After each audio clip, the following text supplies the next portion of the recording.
Om Namo Bhagavate Vasudevaya. Om Namo Bhagavate Vasudevaya. Om Namo Bhagavate Vasudevaya.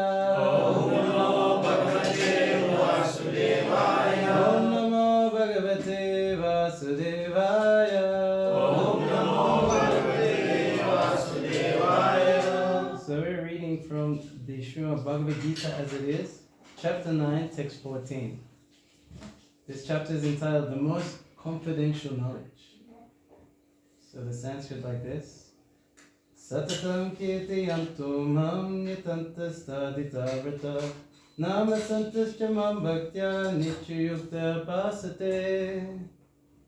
So the word, you can repeat. Satataṁ, Satataṁ, always. always. Kīrtayanto,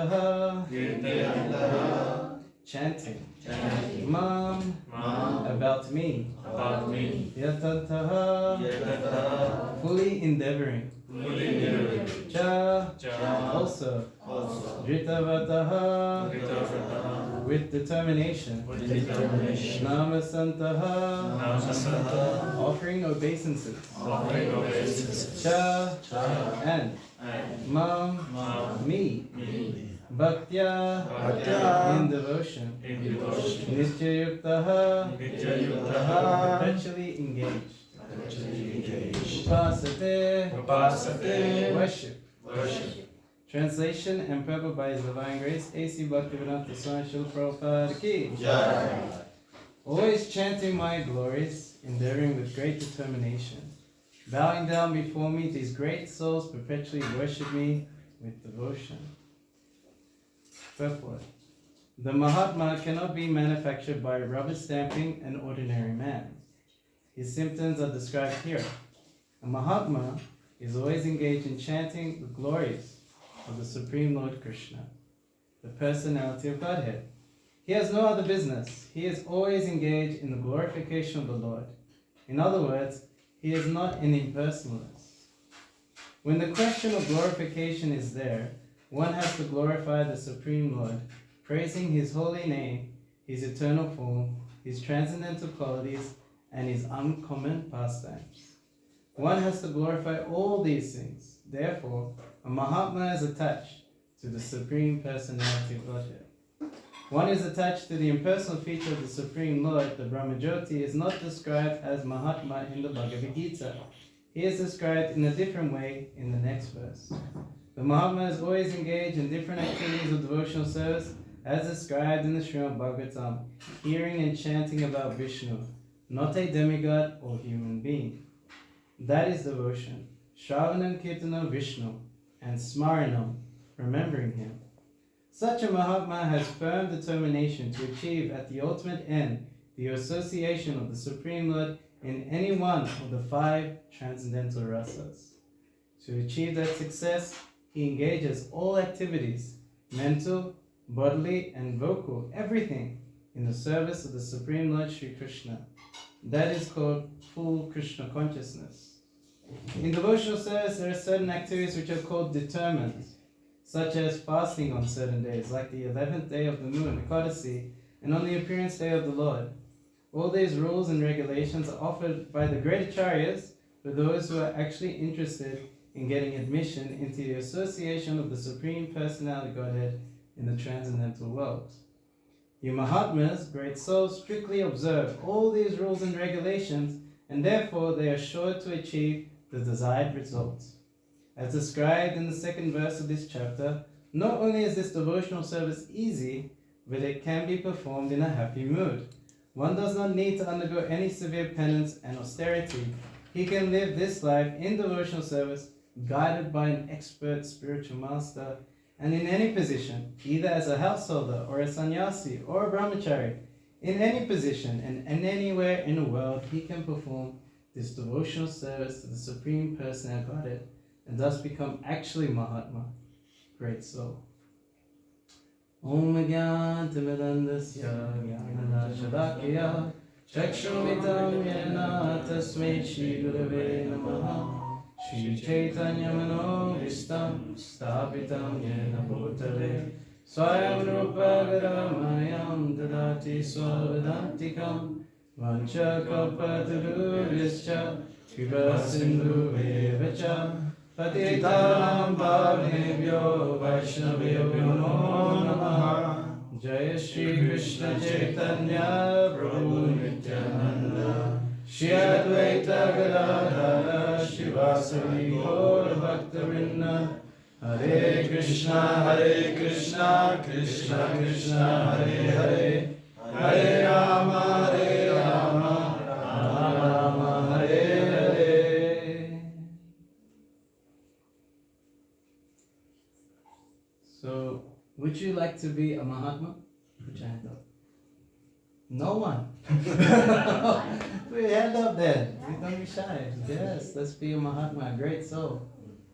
This is the blessings of the Bhagavad Gita. Krishna is teaching us how to do that. So he's showing us the symptoms of such a great soul. And here it says, always chanting the glories of the Lord. And this is the only business of the Mahatma. So give up everything, whatever you're doing, your job. Is that what it means? Is that what he's telling Arjuna? No? Become a Mahatma? You should stop your job? What's Arjuna's job? Yeah, but that particular time, what was his duty? To fight. Who? Yeah. He's got to kill his cousins, his brothers. They're like cousin brothers. Yeah. Who else he has to kill? Teacher, grandfather. This is your God, no? This is your book. Yeah, this Hindu book. Very peaceful. Yes, Mahatma Gandhi also, he wrote a commentary on the Bhagavad Gita saying it's all about non-violence. Where Prabhupada said, no, not at all. Yeah, Mahatma Gandhi, he's a great personality. He did so much for India. But he actually revealed that it wasn't just because of the non-cooperation movement, but it was also Subhash Chandra Bose who built up military strength. He made a deal with the Germans. Any Indians that you capture that were fighting for the British, you give to me. So there was a lot of strength building, and so the British had to leave as well that way. So that's what Prabhupada said. And yes, he said that Mahatma Gandhi, he's known as a saint among politicians and a politician among saints. So according to the Bhagavad Gita, he's not considered a Mahatma, even though given that name, rubber stamp said. Yes, because we see here, Mahatma is someone who's always glorifying the Supreme Lord. We see here that Prabhupada points out that he's not an impersonalist. So the impersonalists think that the Supreme is just an energy, all-pervading energy, you know. They might say you merge into the light, like this, you know, and that's it, and you merge into everything.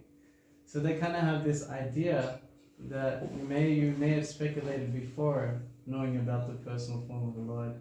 I know I did. That everything, everyone, all the energies, everything that you see, or like whatever's the whole universe, put that together, that's God. You know, that's God, you know. The problem is you're an illusion. You think like there's some separate individuals, so that means you're an illusion. But once you realize it's all one thing, then actually you're that part of that one. But there's no real part in individual. So actually you're all God.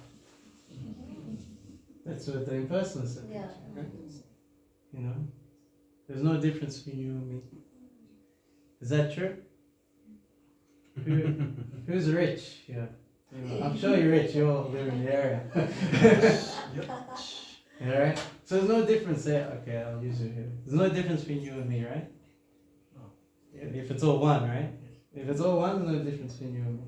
Okay, so then give me your wallet, put it in my pocket, no difference. Another time Prabhupada was so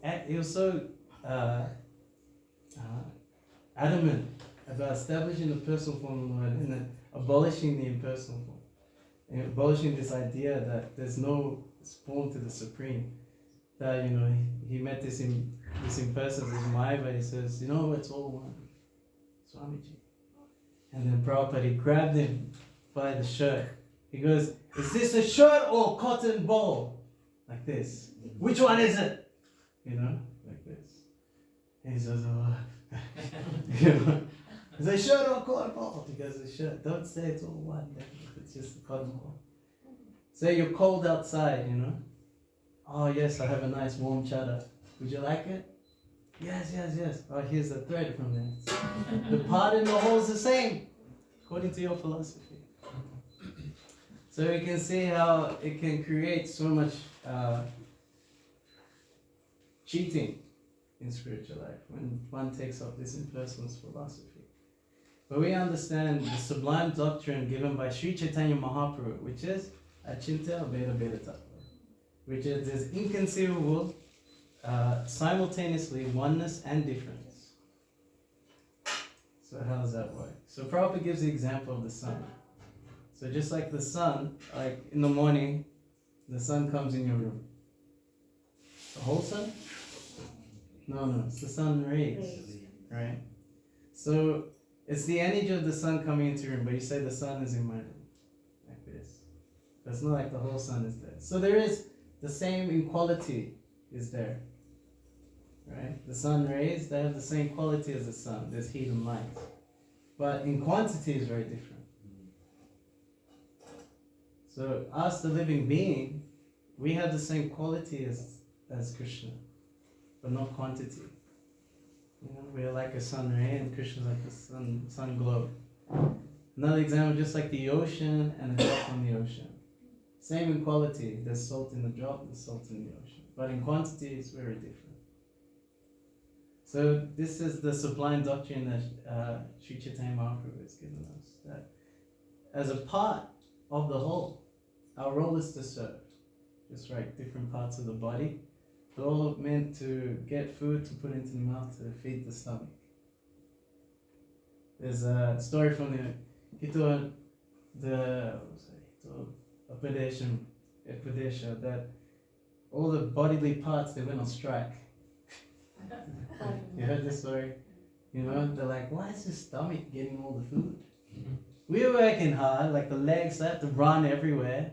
They're always on their feet. The hands always working, grabbing things. The eyes always have to see what's going on. The ears have to make sure nothing bad happens. And they get nothing. Put it in the mouth, and then the stomach gets all the food. So that's it, we're going on strike, no more. We're going on strike, the stomach's not getting anything anymore. We're going to take what's ours. Maybe there's a few strikes happening in South Africa also. So what's going to happen, So they all go on strike. Okay, so now the hands, they all feel like, yeah, now the food is ours. Take a piece of cake and they try to absorb it in itself, the eyes want some too. All right, put it in your eye, put it in here, the feet. And suddenly they all start getting tired. Oh no, what's going on? Why? Why are we getting so tired? This is not working. Yes, it's not working. What's going on? Because we didn't feed the stomach anymore. Because it's when you feed the stomach, that's when the whole body gets nourished. All the different parts of the body get fully nourished. So every living entity is a part and parcel of Krishna. Vamsa jiva loke jiva bhuta sanatana. Krishna says that all living entities are my fragmental parts and parcels. So another example is like watering the tree. You can water each leaf, twig, and branch. It's not going to satisfy the tree. You have to water the roots of the tree. And then all the leaves, twigs, branches get fully nourished beyond their own capacity. Even yourself. So it's in our own interest that we have to show our love and service and energy to please the Supreme, the root of our existence, to please Krishna. This is the role of the Mahatma. So one very nice way he does it is by glorifying him. He's not just holy name, but his activities, his qualities, his pastimes. He's fully absorbed in hearing about it and glorifying, remembering them. If you want to get into this role, then Prabhupada is very merciful. He wrote what's called the Krishna book. So you may not want to read it, but you may have kids. It's like, okay, let's read them a story. And they'll probably go to sleep because usually the books make you sleepy. Yeah. So yeah, that's the time you can read, and then you'll probably end up dreaming of Krishna. You remember some pastime during the day, and you may think, no, let me watch the little Krishna animation instead. Yeah, personally, because I'm an animator, I got a degree in cartoons. Okay, I'm qualified to critique on such animation. And actually, the concepts that we have in Srimad Bhagavatam, the Gita, have so much levels, and you'll see even in animations that are presented by materialists, there's so many backstories to the characters, and you would think, oh, children cannot grasp or get into it, but actually they do, because they have so much background and character and qualities. Then they become attached to them. They want to dress like them. They know each story about them, how they get in trouble and how they save the day. So Krishna also has that. But he's the supreme hero, you could say. And in Little Krishna, it's not established that he's a Supreme Lord. Where does it say anywhere? It just looks like another cartoon, some kids thing, He just fights some big snake and some flying demon and stuff. But no, he is the Supreme Lord, and he's doing these things to arouse Krishna consciousness within us. Like that.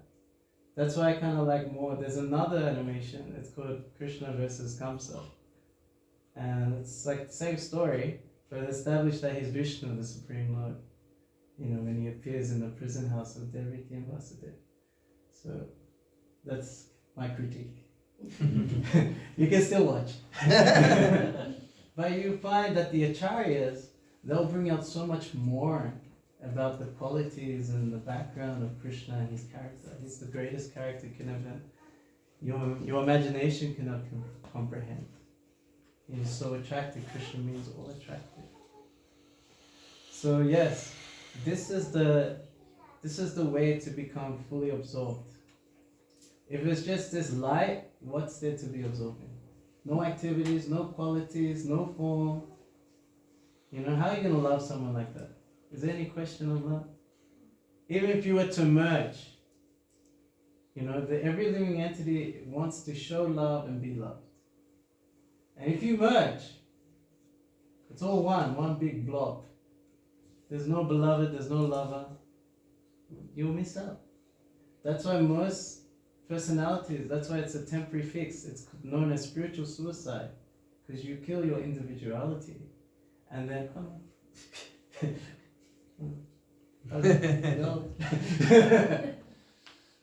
So yes, imagine, she's a young baby now. She's like, no, I don't want to be separate from you, Mom. I want to go back in the womb. Can you imagine that? Then we have you want to go back again? It sounds crazy, doesn't it? But this is the mood of impersonalists. Oh, I don't want these individual relationships anymore. I want to merge back again into you. Doesn't make sense, right? There's many who follow the spiritual path in this life. So no, the Mahatma, true Mahatma, wants to keep the individuality so they can show love to Krishna again. So yes, we're always remembering Krishna in his pastimes, but Krishna's never alone.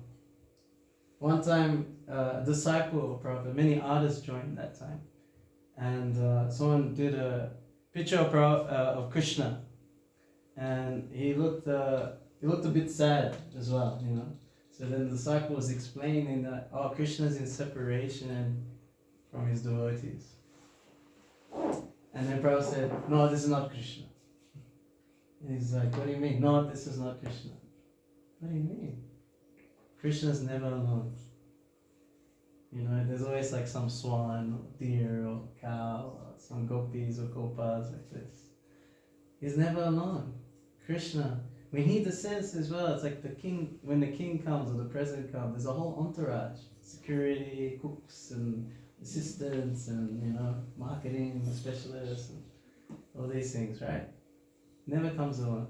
But the biggest person comes to this world. He announced through Brahma to all the demigods when Mother Bhumi came there's a burden on my earth, on my planet, please help. So at Swetadut, they stand there, they chanted the Purusha Shukta, and they still didn't see the Lord. It was like a transmission, and then he was speaking the transmission, Lord Brahma. Yes, I will descend, you'll come descend with me, as the Yadavas, along with your wives. So he never comes alone. So imagine when you're chanting the holy name, you would think you're alone. Many of us worship devatas, maybe still as we practice Krishna consciousness, even though we're discouraged from it. Because whole life you've been doing. My grandparents did it. My mother and father did it. They worship Ganesh or Durga or Muruga or Lord Shiva. You go Muruga or Kartikeya? No. Who's South Indian? Muruga, you're Muruga, okay. Kartikeya, alright. Yes, there's so many devatas. Apparently there's 33 million. That's a lot of puja. You really have to leave your job then. See, you worship Krishna, you can still keep your job and all the demigods are pleased. Like you were saying, rooting the root of the tree. They're also parts of the Lord. And they get fully satisfied by your worship of Krishna. But you think, no, maybe they'll be upset. How could I neglect them? No. The devotee understands the position of the demigod. It's just like, this is more traditional. So like a girl, she's dedicated to her family. She serves in the household. She is fully subservient to them, especially the mother and father. But then it's time for her to get married. So then she has to go to the house of the husband. Right? And all the duties are for the husband now. She doesn't serve the family before now. And how does the family feel? Do they feel, hey, you neglected us? Why are you serving your husband? No, they feel very happy. Yeah, that's what you're supposed to do. Imagine she comes back, it's like, I don't serving my husband, I feel, I'm neglecting you. Hey, what are you doing? Go back. So that's how the demigods feel. They understand that he is the supreme. Our power, the demigods, all the devatas, Ganesh, he's on his head, he keeps the feet of Lord Nrsimhadev. It says in the Brahma Samhita. They all worship Krishna. Lord Indra, Lord Shiva also worships. Lord Brahma worships Krishna. You'll see so many pastimes where they, it's nearly forgot. Lord Brahma nearly forgot and stole the calves and the cowboys, And then, he put them away and then he came back. But a year already passed. He's like, huh? I thought I put them back and how they're still here? Krishna expanded himself, to the calves and the cowboys. But it's so cool because Krishna, he wants to fulfill the desires of the mothers of the cowboys and the cows, because they all love Krishna so much, more than their own sons. And they're just dying like, let me just have Krishna as my son. Let me breastfeed him, let me clothe him, let me feed him. So they got to do that during that whole year. That's why, like, when the cowboys were taking the calves, because they were still young, they weren't herding cows yet. So they brought the calves, and then from the top of Govardhan, it was the man and the cows. And then the cows started like, they started going, the cows, they saw the cows and they just ran down Govardhan Hill. And it said when they ran, their feet were like together. They were like galloping, and their tails were up. And they ran down, they were licking the cows, and the cows were drinking all the milk, and the cow were like, oh no, they're going to finish all the milk now. So they also started running down like this. But then when they saw the cowboys, they're like, oh, they forgot everything, and they had so much affection for the boys, they were smelling their heads like this. That affection, embracing them. Because it was Krishna. Krishna is the center of everything in Vrindavan. And Krishna is so thoughtful, isn't it? They have so much desire to serve in such an intimate way, and somehow such a beautiful passion took place, which looks like he's just trying to humble Lord Brahma. So Lord Brahma, he's like confused. Why is everyone worshipping this small boy? I know my Lord, it's Lord Vishnu. I came from the lotus now. I did tapasya for 1,000 years of the demigods. And I heard these waves crashing, against his, in this Garbhadaka ocean, saying, this. And then he did his austerity. And then he had a vision of Goloka Vrindavan and heard the flute, Krishna, and then he chanted the Gayatri. That's how the Gayatri mantra manifested. So I know my Lord. It's that, the 4 arms, and I came from the net. He's like my mother and father. I know him. But this boy, what the hell? Look at him. He's got like yogurt, like a fruit salad in his left hand. He doesn't even know how to eat properly, It's right hand, the left hand's wrong. That's the dirty hand. What's he doing? So, yeah, he was curious. But then when he realized what happened, he was like confused. Then he sees Krishna there, and then all the expansions manifested into 4 hand Narayans. Okay, that looks pretty cool. But then, around each Narayan were all the elements of the universal manifestation worshipping the Lord. Also all the demigods. So each universe has like a Lord Shiva, Lord Brahma, Ganesh, like this. They're all worshipping those Narayans. And all living entities are surrounding Narayan like this. So you could see the full power, and each one was like fully Narayan. It wasn't like a photocopy, hologram, something, No, fully Narayan, each one. And then what happens? Go into the body of Krishna. Ishvara Parama Krishna Satchidananda Vigraha Anadi Nadi Govinda Savakarna Karna. Krishna is the supreme controller. Ishvara means controller. Parama means the supreme controller. Out of all controls, he is supreme. Satchidananda Vigraha, he has a body that's eternal, full of knowledge and bliss. Even the demigods have material bodies. They are jivas just like us.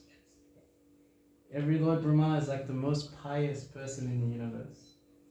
It's even said, I haven't found the scripture evidence, if someone does. I need the pranam for that. But it said when you first come to the material world, you take the position of Brahma in the universe. And then you start cycling down because you think it's it wasn't good enough, you take another, you go down a little bit.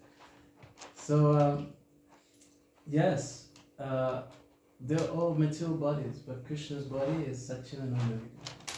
Anadi Nadi Govinda, he is the primeval Lord. He's his own, there's no origin, he's his own origin. People say, okay, if everything comes from God, where does the God come from? That's the definition of God. That he has no origin. If you logically, you have a father, right? He has a father. Then he also has father. A father. Eventually you get to Lord Brahma, and where he's come from, Vishnu, was an expansion of an expansion of an expansion of expansion of Krishna. Is Krishna's tuba. Etachamsa kala pumsa, Krishna's tuba. So out of all these personal expansions of Krishna, Krishna is Swayam Bhagavan. So it's established in the Srimad Bhagavatam. Savakarna Karna, that he is the cause of all causes. So that's what Brahma understood. So he's like, played with fire here. Oh no, I'm gonna get punished. And he bowed down with all 4 heads on the ground, all the helmets came down. I was like, he said all these beautiful prayers. There's one whole chapter, it's in the 14th chapter of the 10th canto. And one that's very instructive, it's the 8th verse of that chapter. So 10, 14, 8. It's known as the attitude of gratitude. Tetakampa shushamikshimano bunyaratmakitam ripakam ripa vapupi vatanta namaste jivetu samukti pade sadayava. So the meaning of that is that, oh my Lord, your devotee is patiently waiting for your mercy. At the same time, he's suffering the reactions of his past misdeeds. While this is going on, he still pays obeisances with his heart, body, and words. In this way, the kingdom of God becomes his rightful claim. Like an heir to the, like someone who has a rich father. So the son becomes the heir, right? To all the riches. So what does the son have to do? He just has to stay alive. Don't kill him. You shouldn't kill him. You should stay alive. He's thought about it. Yes, he should just stay, all he has to do is stay alive and he'll get everything. So for that person who's waiting for Krishna's mercy, but you still have to suffer the reactions of your past misdeeds. So every time, say, you're cooking, you burn yourself, oh, Krishna wants me to come closer. I'll still worship him. Something goes bad in your life, it's like, no, this is Krishna's kindness, he's purifying me of my karma, and I'll still worship him with my heart, body, or words. It's really hard, because in that moment you're like, Krishna, I'm doing everything for you, I'm being good, why? Should I really still serve you? No, we shouldn't take it on Krishna. We understand we are born in Kali Yuga. Kali Yuga is for spiritually retarded. This is not my words, this is the words of my spiritual master. We are spiritually retarded. We are like the special kids, just can never make it. So we had Sati Yuga, we were there, Triti Yuga, Lord Ram, we were there that time, still didn't, even Dwapara Yuga, Krishna was in that age, now in Kali Yuga. Still not getting it. But, so it means that, yes, there is some sinful tendency, it's quite prominent. It says that those born in Kali Yuga are always disturbed, they're unfortunate, and lazy, and slow when it comes to spiritual life. So this is our predicament. So when there's bad things come, just understand, okay, Krishna's trying to purify me. So you may think, okay, I may not do so much surrendering at that moment, but you can still use your words, you can still use your tongue. And this is the mercy of Sri Chaitanya Mahaprabhu. He appeared, he's the Kali Yuga avatar. He's established the Yuga Dharma of Harinam Sankirtan, chanting of the holy name. This can be done anywhere, any place, anytime. You don't need to take bath. No, you do it while you're bathing. Hare Krishna, Krishna Krishna, Hare Hare. I know you all have shower voices, come on. Yes, transcendental showering. It's a transcendental bench for Papanam. Yes, this is what the Sankirtan movement is. It's a transcendental bathing of the covering of the soul. It said, Nam no hi yavati shakti papa ni harine hare tavakatam shaknati patakam pataki naraha. That even just by chanting one name of Krishna, you can be purified for more sins than you can commit in a lifetime. Krishna. God. Krishna. One lifetime. Yes, Krishna. So don't be shy. Just try. And don't cry. So, yes, this is the saving grace of the Sankirtan movement. That this, it's not only just giving us freedom from all sinful reactions, but it's giving us love for Krishna.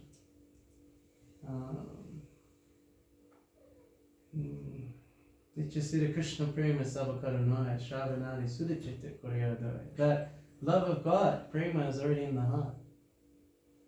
It's not from an outside source. It just needs to be awakened by shravanadi, starting with hearing and following with chanting, and so many other services. And then it rises like the sun from the heart. It's not from outside. It's already inside. You have to wake it up. And that's what Lord Chaitanya has done. It's just inspired us so much. Namo Mahavadanya Krishna Prema Pradayate. He's given it freely. He's the most magnificent incarnation of the Lord. He's Krishna in the mood of Radharani. Krishna Varanta Krishna Sangopagasapāsadam Yajye Sankirtana Prayajanti Samayadasa. That Krishna has descended not in a blackish form, in a golden form. Krishna Varanam is always chanting Krishna's name, murmuring Krishna's name. He appears with his associates and weapons, the Pancha Tattva, Si Panchati Pitiviyasiya Puva Prema Pandita Muchu Kadita, Panchaleta Lutta Prema Karashradan, Yata Yata Pritisha, Banalekshan, that this treasure house of love of God, which is like the transcendental qualities of Krishna, was sealed up when Krishna appeared 5,000 years ago. Sealed up. But when the Panchatattva appeared, they plundered its contents, broke the seal. The more they drank, the more their thirst grew for it. This is and the way they distributed, they would just dance. They would laugh and cry and sing, just like madmen. This is how they distributed love of God. Because when you dance, it makes it easy to drink it, apparently. You may not be dancers, maybe just shower singers, but eventually you should come to the point of dancing. Because this is, there's a saying, never trust a holy man that doesn't dance. So eventually when we're Mahatmas, we come to the dancing platform and the chanting platform. And it's very good because, you know, we are part of the kitchen religion. Have you heard that term? The Hare Krishna is the kitchen religion, huh? You definitely know this. Yes, it's not just chanting and dancing, but it's feasting also. You know, so after you chant and dance, you feel hungry and take some feast, you know. But then if you feast too much, you need to burn it off a bit, so chant, dance some more. Yes, that's what Mahatma used to do when he appeared with his associates. They used to chant, dance like crazy. And in Jagannath Puri, there's a beautiful ocean there. And it has the best waves. I'm from Australia, I know waves. In my high school, they taught us surfing, you know. Yeah. It's like, alright guys, you know. Alright class. We're going to the beach, we're going to teach you how to surf. Now knocking around. If you see a shark, punch it in the nose.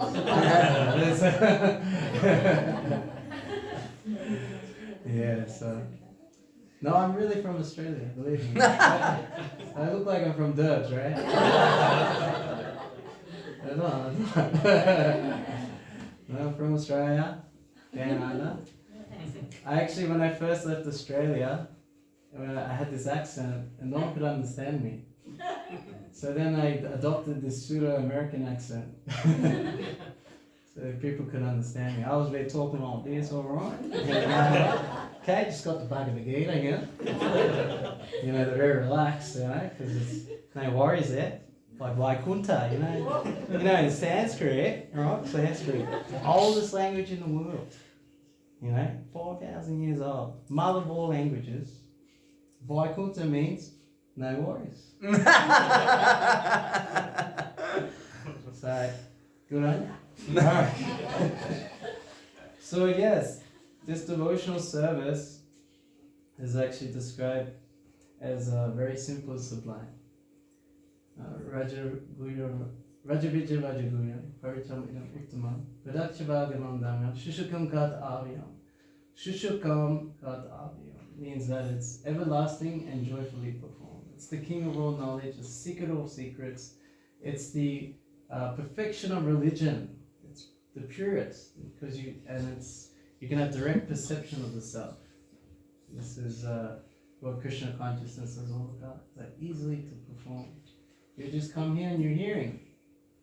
You could have chose anything else to do. But actually, just by your hearing, you're as good as Mahatmas. Congratulations. Because you're doing what Mahatmas do right here and now. Hearing the glories of the Lord, hearing His teachings, coming together with other devotees, chanting the holy name. And obviously honoring prasadam. This is glorification of the Lord. I was reading the commentaries by acharyas in the different sampradayas. So if you don't know about the different sampradayas, so there's 4 bona fide sampradayas. So the one we're in ISKCON, is under the one Lord Brahma. It comes from Madhvacharya and Lord Chaitanya, so it's known as Brahma Madhva Gaudiya Sampradaya. So there's 4 other ones. There's one that's coming from Lord Shiva, known as the Rudra Sampradaya. There's another one coming from the 4 Kumaras, Kumara Sampradaya, and there's one coming from Lakshmi Devi, known as the Sri Sampradaya. So I'm reading their commentaries from Ramanujacharya, from Keshwar Kashmiri, from Madhvacharya, and also Sridhar Swami. So they glorify honoring prasadam. in a huge way. They say that not just like offering or giving, distributing prasadam, but by just honoring, like eating prasadam, you're benefiting the whole universe. Yes. You're gonna take more tonight. Don't eat too much. No, the universe needs me.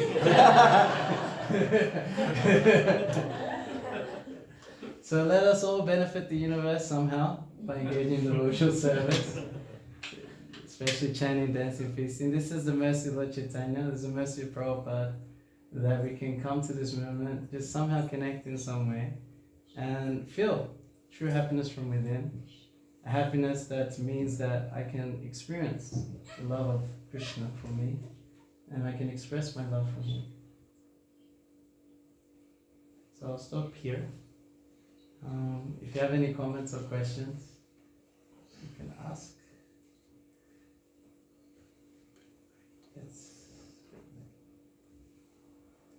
Yes.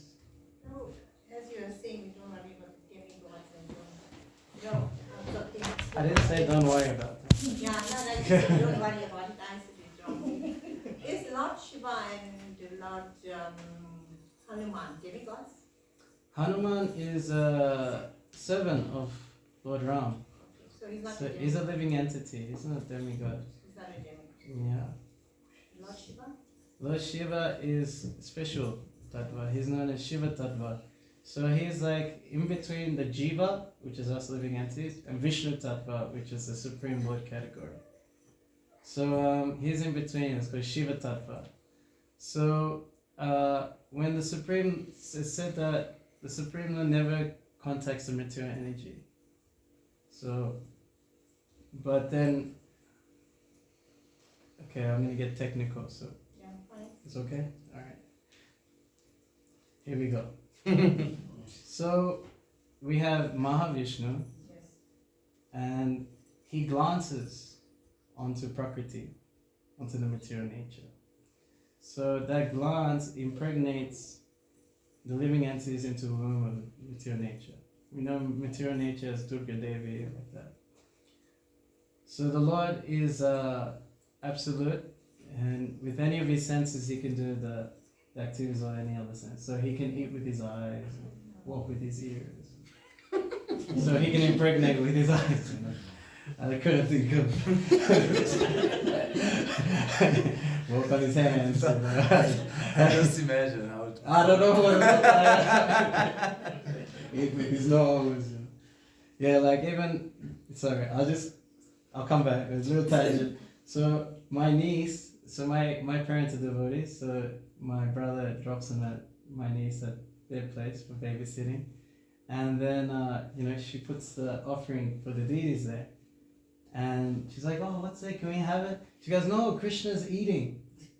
Oh, okay. And then one day my mom put another offering, and she's just watching, and she runs to my mom and goes, Krishna's not eating. Krishna's not eating. Like that. But no, Krishna can eat with his eyes as well. You know? So yes, so he impregnates that. So what happens? The Lord has many expansions in Vaikuntha, and they all have each their own planet. You know. So there's one Vishnu Tattva, one Vishnu expansion, and his name is Sadashiva. So that's a Supreme Lord category. So Sadashiva comes down, and with the glance, he carries all the living entities. And when he's in that glance, he's known as Shambhu, which we know is another name of Shiva. So with Shambhu carrying the living entities into the womb of material nature. So then when that Shambhu is in touch with material nature or Durga, then he takes the demigod form as we know as Lord Shiva. So in the Brahma Samhita it's described that Lord Shiva is the Lord and is at the same time. So it's just like when you have milk and you put, you make paneer or something like that. So you put some agent and then it curdles and it turns into yogurt. So milk and yogurt's the same, right? But you can't use yogurt the same way, and the yogurt can't turn back into milk. So that's the position of Lord Shiva. Does that make sense? Yeah. And Lord Shiva is known as Vaishnava Yata Shambhu. He's the greatest Vaishnava. He's always worshipping Vishnu and Krishna. Yeah. Okay? Thank you. So next time you do your Shiva Puja, Shiva worship, you should give him Krishna Prasad as part of the puja.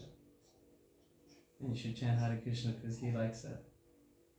Jatamukhe Brahmabole Krishna Krishna Hare Hare Panchamukha Mahadeva Rama Rama Hare Hare. He's always chanting the name Ram. His worshipful Lord is Sankarshan. Yes, Balaram. And the expansion of Lord Balaram is Anantasesh. So that's why Lord Shiva has all snakes around him. The expansions of Anantasesh. So you say Hanuman is not a demigod? No. What's the difference between the demigod? He's from the Kim Purusha Vasha. Kim Purusha means person, and Kim means how. So they're like kind of animal but human-like. So he's from the Varna race, and he's a jiva. Yeah, so he's not an incarnation. Yes. Demigods are also jivas. Demigods also jivas, but yeah, particularly Hanuman. Yeah, he's not an expansion. So demigods are expansions? No, No, they're jiva. they're jiva. Yes. Demigods.